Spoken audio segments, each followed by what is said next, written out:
नमस्कार, मैं हूं श्रद्धा। आप देख रहे न्यूज 18 मध्य प्रदेश छत्तीसगढ़ बुलेटिन की शुरुआत बड़ी खबर के साथ। एमपी में उपचुनाव को लेकर अब करोड़ों की राशि खर्च होगी। मुख्य निर्वाचन पदाधिकारी ने राज्य सरकार ने पहले ही 40 करोड़ की राशि का बजट का प्रावधान किया था, लेकिन अब अतिरिक्त राशि की मांग की गई है। उपचुनाव में कोरोना से बचाव पर ये राशि खर्च होगी।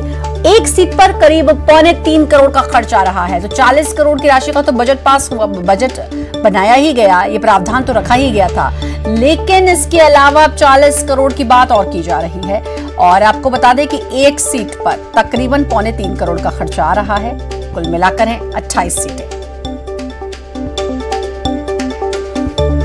तो मुख्य निर्वाचन पदाधिकारी ने मांग की है राज्य सरकार से 40 करोड़ अतिरिक्त राशि की ये मांग की गई है।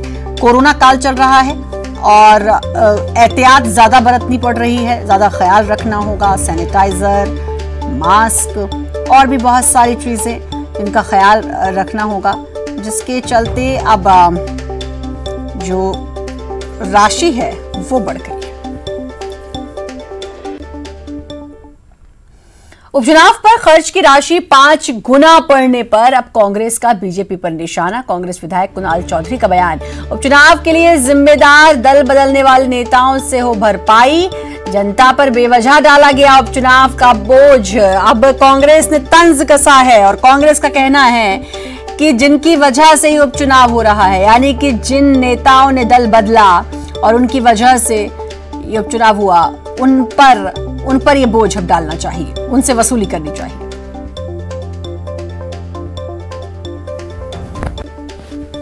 मध्य प्रदेश पे लोकतांत्रिक मूल्यों का कत्ल करने वाले लोगों के कारण जो 5 गुना चुनाव का खर्च बना है, जिन्होंने अपने मत को बेचा, जनता को मत को बेचा, आज उसकी कीमत फिर वापस जनता को भरनी पड़ रही है।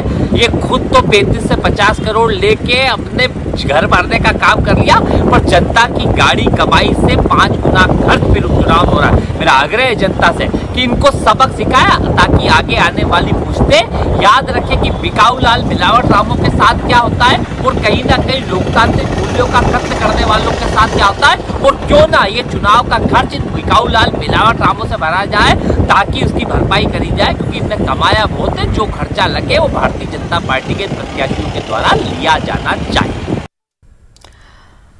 और कांग्रेस पर अब बीजेपी ने पलटवार भी किया है। कांग्रेस ने सत्ता में रहते हुए 100 से ज्यादा राज्यों की सरकारों को भंग किया है। कांग्रेस से निकलेगी करोड़ों रुपए की वसूली। कांग्रेस पर लगाया लोकतंत्र की हत्या करने का आरोप। कांग्रेस के ही सदस्य और विधायक 25 ने अपने पदों से त्याग पत्र दिया। संवैधानिक अधिकारों, लोकतांत्रिक अधिकारों का इस्तेमाल किया। कांग्रेस ने तो 100 से ज्यादा चुनी हुई सरकारें भंग कर दी। केवल ये इनकी पार्टी की नहीं थी, और इन सरकारों को भंग करने पर समय समय पर सुप्रीम कोर्ट ने इनका गलत दुरुपयोग करना बताया भी कि संविधान की धारा 356 का दुरुपयोग करने वाली कांग्रेस की सरकार रही है। सुप्रीम कोर्ट ने जताया, बताया। तो जो लोकतंत्र की हत्या करने वाले हों, 100 से ज्यादा सरकारें भंग करने वाले हों, तो उनसे तो लाखों करोड़ रुपया हर्जाना बनता है इस देश के खजाने के लिए। अनुराग हमारे साथ, हमारे संवाददाता जुड़ चुके हैं। अनुराग, 40 करोड़ अतिरिक्त राशि मांगी गई है, अतिरिक्त मांग है। हालांकि 40 करोड़ का प्रावधान पहले रखा गया था, ये बजट का प्रावधान था। 5 गुना राशि बढ़ गई। अब इस पर सियासत भी होने लग गई है। कांग्रेस ने आरोप लगाए हैं। कांग्रेस का कहना है कि भाई जिन्होंने दल बदला और जिसकी वजह से ये नौबत आई है, उनसे वसूला जाए, जनता पर बोझ क्यों? बिल्कुल, देखिए, उपचुनाव को लेकर राज्य सरकार ने पहले ही 40 करोड़ रुपए की राशि का बजट में प्रावधान कर दिया था, लेकिन अब मुख्य निर्वाचन पदाधिकारी ने राज्य सरकार को पत्र लिखा है और इस बात की मांग की है कि 40 करोड़ रुपए की अतिरिक्त राशि दी जाए। और इस राशि के पीछे जो तर्क दिया गया है वो कोरोना संकट काल से जो बचाव के उपाय करना है, सैनिटाइजर खरीदी, मास्क खरीदी, ग्लव्स खरीदी और जो अलग रूम बनाए जाएंगे, उनके तमाम इंतजामों के लिए ये राशि की मांग की गई है। क्योंकि परिवहन पर जो कि अमला तैनात होगा उपचुनाव को लेकर, उसके परिवहन पर भी राशि खर्च की जाएगी और सोशल फिजिकल डिस्टेंसिंग के तहत कर्मचारियों को चुनाव वाले इलाकों में पहुंचाया जाएगा। तो निश्चित तौर पर खर्च उपचुनाव में इस बार बढ़ गया है और इसी कारण से मुख्य निर्वाचन पदाधिकारी ने राज्य सरकार से 40 करोड़ रुपए की अतिरिक्त राशि की मांग की है। लेकिन अब इस पूरे मामले को लेकर सियासत होती हुई भी नजर आ रही है, क्योंकि कांग्रेस इस बात की मांग कर रही है कि उपचुनाव के लिए जो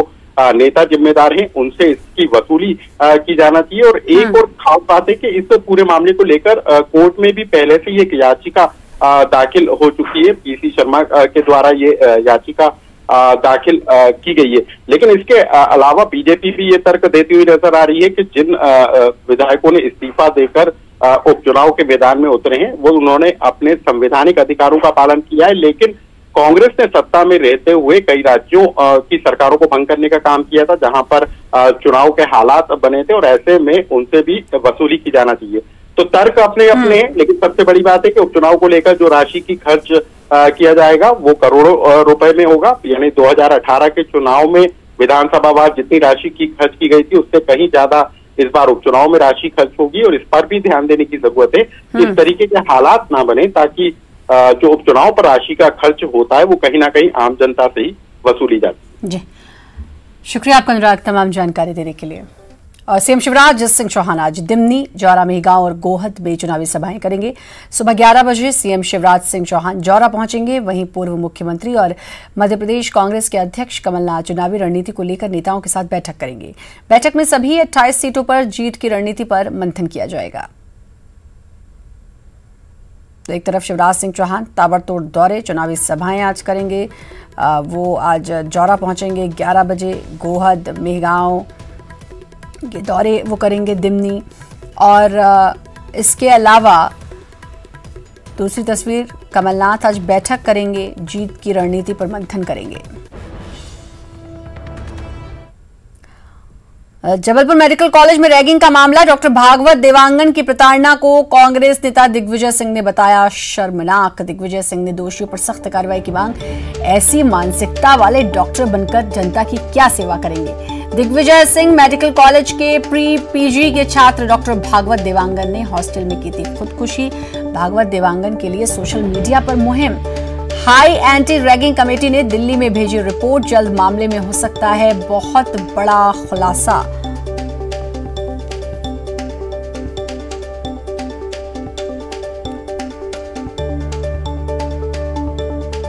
तो ये आपको बड़ी खबर बता दें, रैगिंग का पूरा मामला है। एंटी रैगिंग कमेटी बनेगी। दिग्विजय सिंह ने इस पर ट्वीट किया है और दोषियों को सख्त सजा मिलनी चाहिए, ये उन्होंने कहा।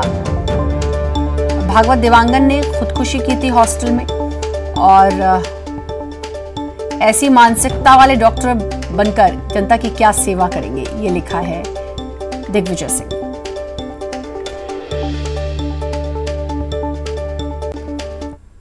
और बड़ी खबर उज्जैन से आपको बता दें, 9 लोगों की मौत से सनसनी। आज 2 लोगों की लाश मिली है। जहरीली शराब पीने से मौत की आशंका जताई जा रही है। अब पोस्टमार्टम रिपोर्ट का इंतजार है। पोस्टमार्टम रिपोर्ट के बाद ही जाहिर है कुछ खुलासा हो पाएगा।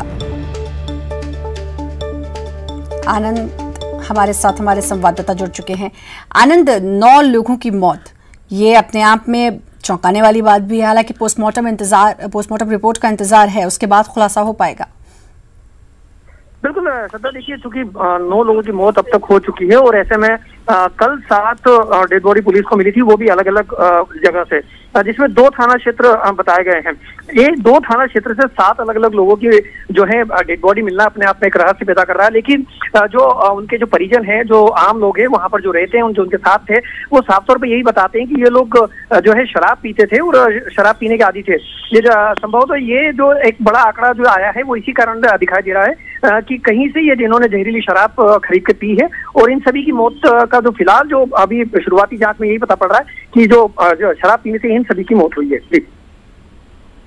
जी, तो कल 7 लोगों की मौत हुई थी और आज 2 लोग मिले हैं। आनंद, बिल्कुल श्रद्धा, देखिए कल देर रात तक 7 लोगों की मौत हो चुकी थी और आज सुबह 2 फिर डेड बॉडी अलग अलग जगह से मिली है, जिसमें एक डेड बॉडी भूखी मात्रा क्षेत्र से और एक महाकाल थाना क्षेत्र से मिली है।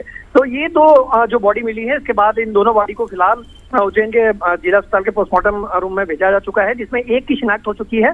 झाड़ा निवासी ये मजदूर बताया जा रहा है और इसका नाम रतनलाल बताया गया है। फिलहाल वो जो दूसरा जो मृतक है उसका फिलहाल अभी तक पता नहीं चल पाया है। जी, बहुत बहुत शुक्रिया आपका तमाम जानकारी देने के लिए आनंद।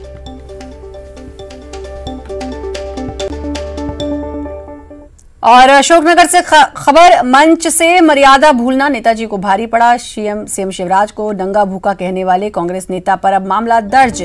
किसान कांग्रेस प्रदेशाध्यक्ष दिनेश गुर्जर पर मामला दर्ज। रायचपुर में कमलनाथ की सभा के दौरान शिवराज को कहा था भूखा नंगा। निर्वाचन की धारा 171 जी 188 और आईपीसी की धारा 505(2) के तहत अब मामला दर्ज हो गया। कचनार थाने में मामला दर्ज हुआ है। तो भारी पड़ गया दिनेश गुर्जर को उनका बयान। पहले ही खूब सुनाया है उस पर मुख्यमंत्री शिवराज सिंह चौहान ने अपने बयानों के माध्यम से, और उसके बाद मैं भी हूं शिवराज ये कैंपेन भी चला और अब केस भी दर्ज हो गया। जितेंद्र जुड़ चुके हैं हमारे साथ, हमारे संवाददाता। दिनेश गुर्जर की बड़ी परेशानियां बढ़ती जा रही हैं, अब केस दर्ज हो गया, बड़ा भारी पड़ गया जितेंद्र उनको अपना बयान देना। बिल्कुल, रिटर्निंग ऑफिसर के बाद पूरे जो जांच की गई बयान की, जिसमें उनके शब्द अमर्यादित माने गए हैं, उसे लेकर अशोकनगर में ही जो कांग्रेस किसान नेता है दिनेश गुर्जर, उन पर मामला दर्ज कर लिया गया है। तो कह सकते हैं अब चुनाव आयोग भी सख्त लहजे में आ चुका है और इस तरह के जो बयान है उन पर लगातार कार्रवाई भी की जा रही है। तो अब जो नेता है उन्हें भी अपने बयानों पर संयम बरतना होगा।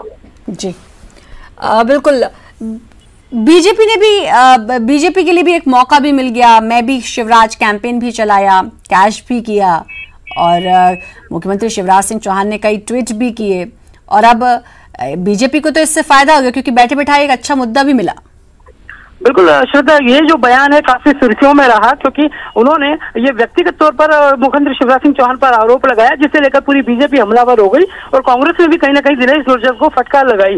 उसके बाद अब चुनाव आयोग ने भी कार्रवाई की है, तो कहीं ना कहीं कह सकते हैं चारों तरफ से घिरते हुए नजर आ रहे हैं और इस तरह से कांग्रेस के नेता काफी संकट में नजर आ रहे हैं। बयान भी उन्हें सोच समझ के देना होगा और चुनावी मैदान में अब उन्हें सामना भी बीजेपी से करना है और मर्यादाओं का भी ध्यान रखना होगा। बिल्कुल, बहुत बहुत शुक्रिया आपका जितेंद्र तमाम जानकारी देने के लिए। और अब चलिए एक बार वो बयान भी सुना देते हैं जिस पर इतना बवाल हुआ। कमलनाथ जी हिंदुस्तान के दूसरे नंबर के उद्योगपति हैं।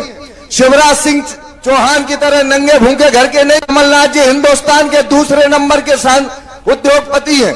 शिवराज सिंह चौहान की तरह नंगे भूखे घर के नहीं। कमलनाथ जी हिंदुस्तान के ब्रेक के बाद एक बार फिर से आपका स्वागत है। और छतरपुर में बदमाशों के हौसले इस कदर बुलंद हैं कि वो अब विधायक के परिवार पर भी हमला करने से नहीं चूक रहे। ताजा मामला महाराजपुर के कांग्रेस विधायक नीरज दीक्षित का है। बीती रात उनके छोटे भाई और उनकी पत्नी पर आधा दर्जन बाइक सवारों ने गड़ी मलहरा थाने के कुछ कदम दूर हमला कर दिया। हमला उस समय हुआ जब विधायक की कार छतरपुर से उजरा गांव जा रहे थे। विधायक के भाई पर हमले की खबर लगते ही भारी भीड़ थाने में पहुंच गई। विधायक का आरोप है कि गाली गलौज करते हुए भाई को जान से मारने की कोशिश की गई। इसके साथ ही पथराव कर दिया गया, लेकिन जब विधायक का भाई कार से निकला तो हमलावर भाग गए। विधायक की माने तो हमलावर उनको मारने आए थे और महीनों पहले भी उनके पास एक धमकी भरी चिट्ठी भेजी गई थी। रीवा के सागरा थाना क्षेत्र के रीवा सिरमौर रोड के पास एक बोलेरो बाइक को जोरदार ठोकर मार दी। दुर्घटना में बाइक सवार 3 लोगों की मौत हो गई। तीनों पिता, पुत्र और चचेरे भाई थे। बाइक को टक्कर मारने के बाद बोलेरो नाले में गिर गई और उसका चालक फरार है। परिजनों की माने तो बोलेरो चालक से उनका पुराना विवाद चल रहा है और इसी विवाद के चलते उसने जानबूझकर गाड़ी चढ़ाकर हत्या कर दी। फिलहाल पुलिस आरोपी की तलाश कर रही है। टक्कर सामने से वो साइड से चले आ रहे थे, इधर से सामने से जानबूझ के 302 की घटना है। हमेशा कोई विवाद था क्या? पुराना विवाद जो कुलदीप सिंह था उसका कुछ लड़ाई झगड़ा हुआ था, उस मैटर पे उन्होंने गाड़ी खरीदा। बोला है पूरे लहुआ में हल्ला है, गाड़ी मैंने मारने के लिए खरीदा है। ये सब पब्लिक जानती है। डिजिटल गेम्स की दुनिया में पबजी लोकप्रिय गेम बन गया है, लेकिन इसके साइड इफेक्ट्स भी अक्सर सामने आते रहते हैं। ऐसा ही एक मामला सामने आया जब मध्य प्रदेश के भोपाल की रहने वाली नाबालिग को 3 आरोपियों ने कई बार गैंग रेप की घटना उसके साथ की। पबजी गेम खेलते समय आरोपियों के संपर्क में आई थी नाबालिग। अशोका गार्डन थाना पुलिस ने शिकायत पर सभी आरोपियों को गिरफ्तार कर लिया है।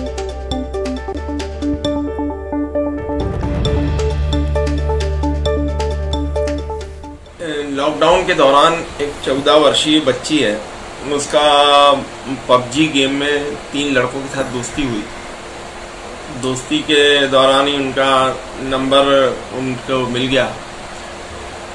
सितंबर माह में तीनों लड़कों ने इस बच्ची को जो है बहला फुसला के ले गए रंभा नगर थाना गौतम नगर क्षेत्र में। वहाँ उसके साथ में रेप किया और उसके वीडियो वगैरह कुछ बना लिए और फिर लड़की को ब्लैकमेल करके उनने 2-3 बार और बुलाया। बच्ची ने अपनी माँ को अभी बताया तो आज शाम को बच्ची और माँ ने आकर थाने पर सूचना दी। FIR की गई है और तीनों आरोपियों को गिरफ्तार कर लिया गया है। और छत्तीसगढ़ में अभी नहीं खुलेंगे सिनेमा हॉल। सिनेमा हॉल खोले जाने पर नहीं लिया फैसला। सरकार ने अभी फैसला नहीं लिया है। कई राज्यों में आज से खुल रही हैं सिनेमा हॉल, लेकिन छत्तीसगढ़ में अभी इस बारे में कोई फैसला नहीं लिया गया है। तो छत्तीसगढ़ में आज से सिनेमा हॉल नहीं खुलेंगे।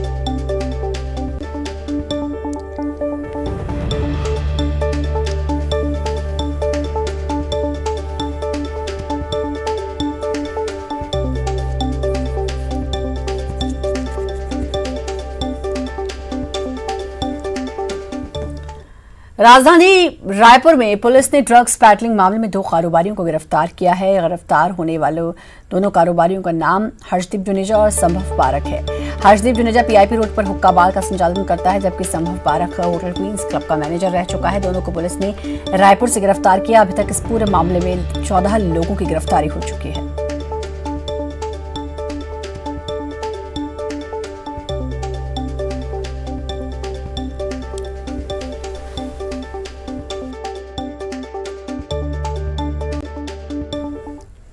और रायपुर से खबर, ड्रग पैडलिंग मामले में गिरफ्तारी। GRP आरक्षक लक्ष्मण गायन की गिरफ्तारी। आपको बता दें कि जमानत याचिका भी लक्ष्मण की खारिज हो गई। NDPS की विशेष कोर्ट ने खारिज की याचिका।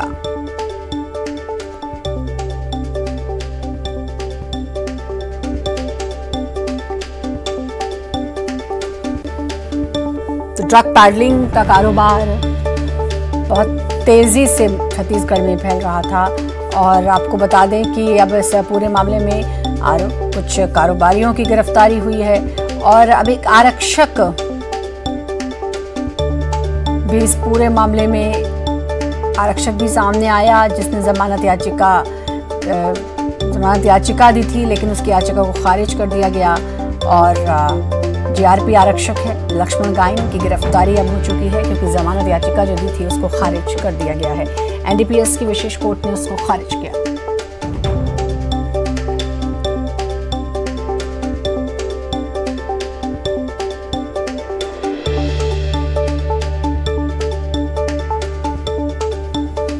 तो ड्रग पैडलिंग का ये पूरा मामला है। लगातार खुलासे इसमें होते जा रहे हैं। कुछ कारोबारियों के नाम सामने आए हैं और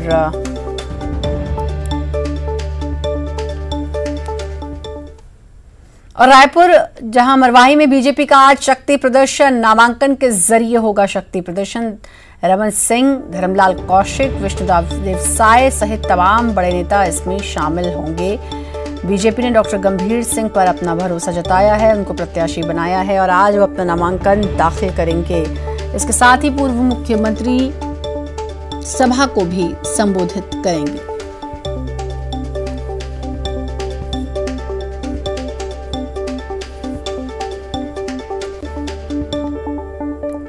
रायपुर से बड़ी खबर वो ये कि कोरोना की रिपोर्ट अगर नेगेटिव आई तो स्वाइन फ्लू का टेस्ट होगा। आपको बता दें कि इसकी तैयारी में है अब प्रशासन और इस संबंध में शासन ने 1 सप्ताह में भेजा जाएगा शासन को प्रस्ताव।